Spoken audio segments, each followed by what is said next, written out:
years old ni Rep ni Kibuloy. Paano nagkasya kay Utoy sa laki ng kanyang putotoy? Totoo ba ito? Ginagawa lang tayong kulukoy. Kasi lahat ng kampi kay Duterte unti-unti nang tinataboy. Pati si Harry Roque ginagawang baboy. Kongreso, huwag nyo nang ipagpapatuloy. Kasi maliwanag na sa hukuman ito'y pambababoy. Ang Korte Suprema ang may jurisdiction dito. Kongres hindi kasali sa inyong trabaho. Na kapag hindi dumalo sa pagdinig ay pwede nyo nang ipakulong ang isang tao.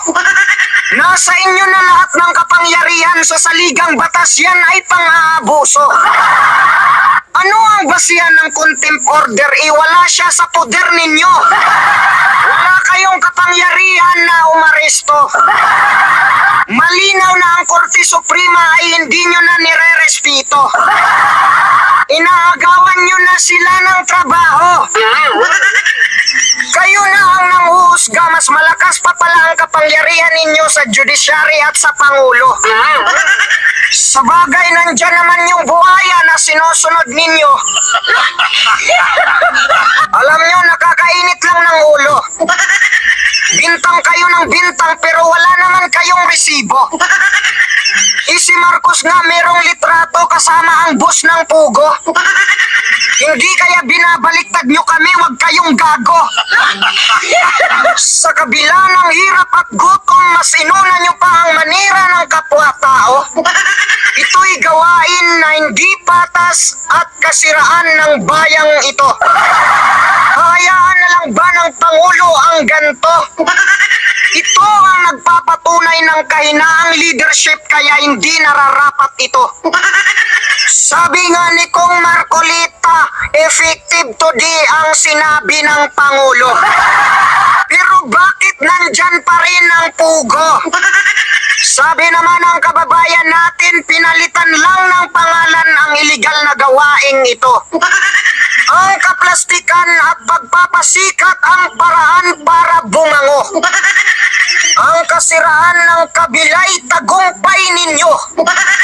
Hindi nakukuha ang loob ng mga Pilipino.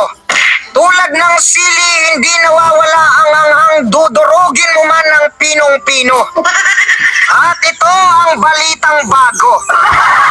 Sa Sabina Shoal, inalis daw ang ating barko.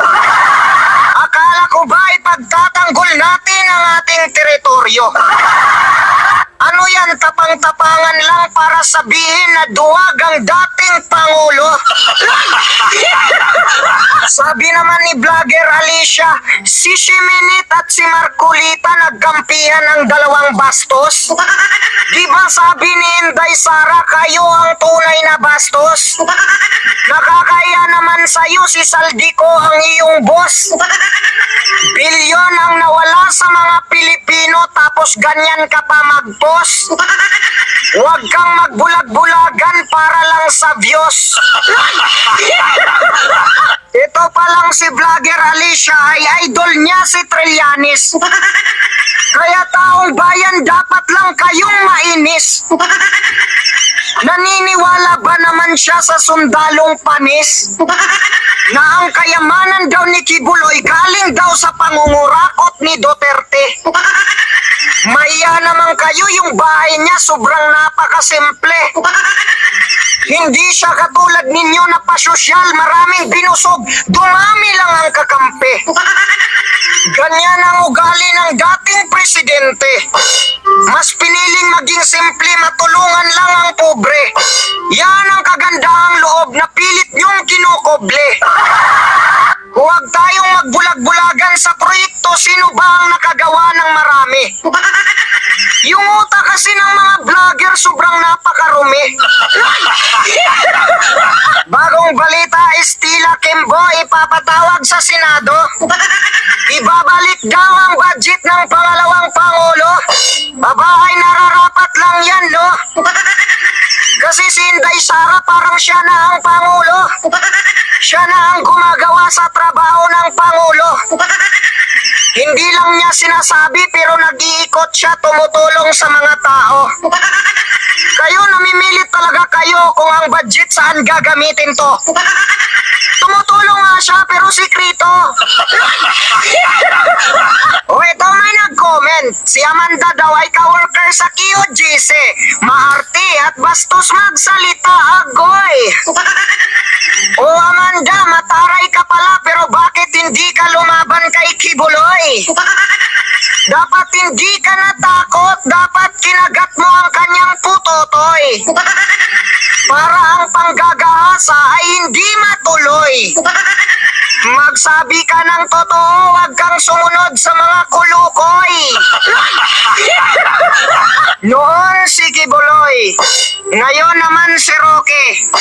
Sunod si Bato, sunod si Duterte.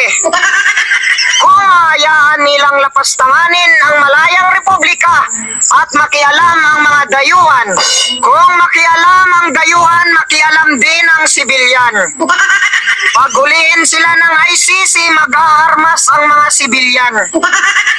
Bago kayo magpapabango sa kandidatura, umanda muna kayo sa giyera.